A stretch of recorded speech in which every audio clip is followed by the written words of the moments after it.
Info-info seputar kelahiran ini juga buku-bukunya biasanya dads juga ikut membaca nih. Ketika moms membaca, dads juga membaca. Sehingga apa?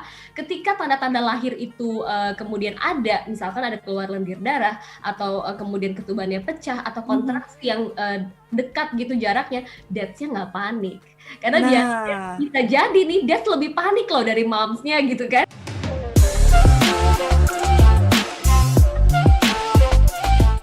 sebenarnya pas banget nih ya untuk Anda yang baru bergabung, Rara bersama dengan Glory Oyong dari Nakita ID ya, yang merupakan media parenting dari Grit Network sebagai platform informasi untuk calon parents dan orang tua. Kita lagi seru-serunya membahas mengenai serunya moms and dads mempersiapkan persalinan atau kelahiran. Ini memang masa-masa yang senang ya, hunting barang untuk nanti anak lahir gitu kan, tapi lupa dipersiapkan bahwa nanti ada emosional ataupun juga ada mental yang harus dipersiapkan di sana. Ketika kita melahirkan, apalagi di tahun 2021 ya, masih pandemi, nggak boleh ditemani dan lain sebagainya.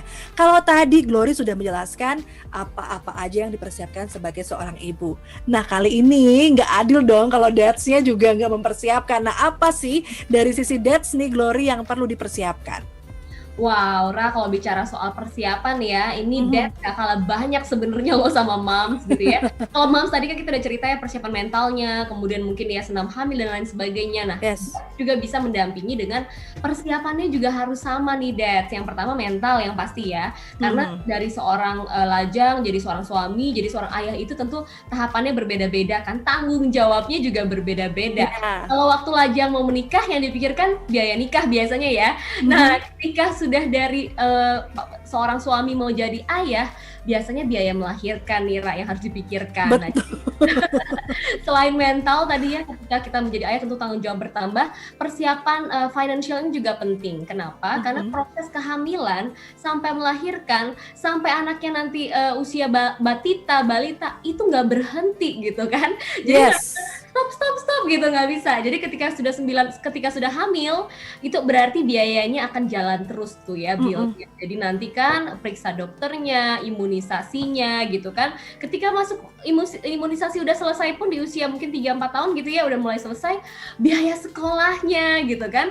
Jadi secara finansial dad sudah harus bisa menata keuangan, sudah mulai bisa memposisikan mana sih ini yang untuk ditabung gitu ya untuk biaya sekolah anak, mana sih ini biaya yang benar-benar bisa untuk hobi, bisa untuk shopping, bisa untuk yang lainnya. Biasanya dalam hal ini tentu moms membantu kan, biasa kan ibu itu adalah menteri keuangan di rumah tangga. Yeah.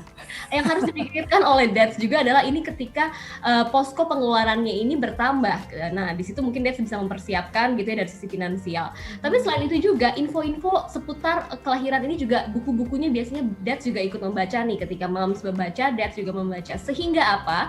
Ketika tanda-tanda lahir itu kemudian ada, misalkan ada keluar lendir darah atau kemudian ketubannya pecah atau kontraksi yang dekat gitu jaraknya, dadsnya nggak panik. Karena dia bisa jadi nih dads lebih panik loh dari momsnya gitu kan, karena jarang baca informasi mengenai persiapan melahirkan ini. Jadi ketika dads sudah tahu, oh ketika ini lendir darah keluar, bukan waktu itu juga kok anaknya keluar gitu kan. Biasanya itu bisa sampai 8, sampai 10, bahkan 12 bahkan 30 jam seperti yang Gloria 30 jam gitu kan. Atau ketika air ketubannya pecah, apa sih yang harus dilakukan? Posisi apa sih yang harus moms kemudian lakukan supaya mungkin air ketubannya nggak banyak rembes keluarnya. Nah itu kayak gitu-gitu informasinya perlu dibaca. Nah ketika di rumah sakit pun dad juga perlu tahu, jadi ketika anak ini lahir apa sih yang harus diperhatikan gitu ya. Biasanya timbang badan, ukur badannya gitu, terus kemudian bayinya itu di ruang observasi berapa jam. Nah itu informasi-informasi awal mungkin yang perlu diketahui oleh dads. Dan ketika dads berencana untuk mendampingi moms, ketika pandemi mungkin agak sulit ya, tapi ini ketika kita bicara hal yang normal, pastikan dads juga tidak khawatir atau mungkin tidak memiliki traumatik melihat darah. Karena banyak dads yang mau mendampingi istrinya gitu ya, tapi ketika melihat proses melahirkan itu bisa ketir sendiri gitu ya. Jadi bisa ada traumatik sendiri atau bisa pingsan di ruang melahirkan gitu. Jadi ini juga harus dipastikan. Ketika dads tidak siap, ya mending tidak usah masuk ke ruang persalinan, tapi memberikan dukungan moral sebelum istri melahirkan dan setelah keluar dari ruang persalinan. Nah, setelah itu juga dads juga perlu ingat kalau proses melahirkan ini nggak instan. Ada memang beberapa kasus gitu ya, ketika tanda lahir terakhir keluar itu dalam waktu beberapa jam sudah lahir anaknya. Tapi ada yang butuh berjam-jam kan ya, seperti kasusku juga berjam-jam. Dads juga harus memiliki kesabaran, mendampingi di rumah sakit, tidak mendesak mungkin suster atau dokternya, karena proses melahirkan apalagi yang alamiah atau melahirkan normal ini kan membutuhkan waktu. Nah, ketika itu bisa beri apa ya, ya pijatan kepada moms gitu ya, dukungan. Kalau waktu masa pandemi ini biasanya sebelum masuk ke ruang persalinan, ketika masih di dalam kamar itu masih bisa berdua. Jadi disitulah bisa berikan support ya kepada istrinya, dan semua hal ini tentu memberikan apa ya, semangat tambahan untuk memiliki tenaga untuk melahirkan. Nah, yang tidak kalah penting juga nih persiapan agar dads tentunya setelah ini bisa membagi waktu juga. Kenapa? Karena biasanya di masa-masa awal itu masa yang sangat krusial buat moms. Dia tidak hanya merasa tidak pede dengan perubahan tubuhnya ya, karena kan habis melahirkan tuh biasanya gelambir-gelambir tuh belum hilang kan. Jadi biasanya udah tidak pede gitu, terus kemudian menghabiskan waktu dengan anak yang begadang malam, kemudian pagi masih ngurusin rumah. Nah, di sini peran dads juga penting untuk bisa berbagi waktu, memberikan waktu untuk moms bisa istirahat gitu ya, atau bergantian menjaga anak sehingga masa-masa awal ini tidak membuat moms merasa terkena sindrom baby blues gitu. Jadi ketika ini bisa dilakukan bersama-sama, tentu rasanya lebih ringan. Nah, itu tuh dads. Jadi banyak sekali peran yang bisa diambil sebenarnya ya. Bahkan ketika nanti moms itu menyusui, dads bisa juga bergantian menyusui dengan ASI perah gitu. Nah, jadi banyak hal yang bisa dilakukan karena di masa sekarang rasanya udah nggak zaman lagi ayah cuma bekerja gitu ya, ibu kemudian di rumah. Tapi di zaman sekarang ini adalah ayah tuh ayah siap, seperti kampanyenya kita ya. Jadi ayah yang juga bisa berinteraksi dengan anak, ayah yang sigap juga, ayah yang juga tentunya aktif gitu ya, berperan dalam keseharian keluarga. Nah, itu yang dibutuhkan. Jadi mudah-mudahan nggak cuma moms tapi juga dads bisa memiliki persiapan yang sama untuk menyambut si buah hati.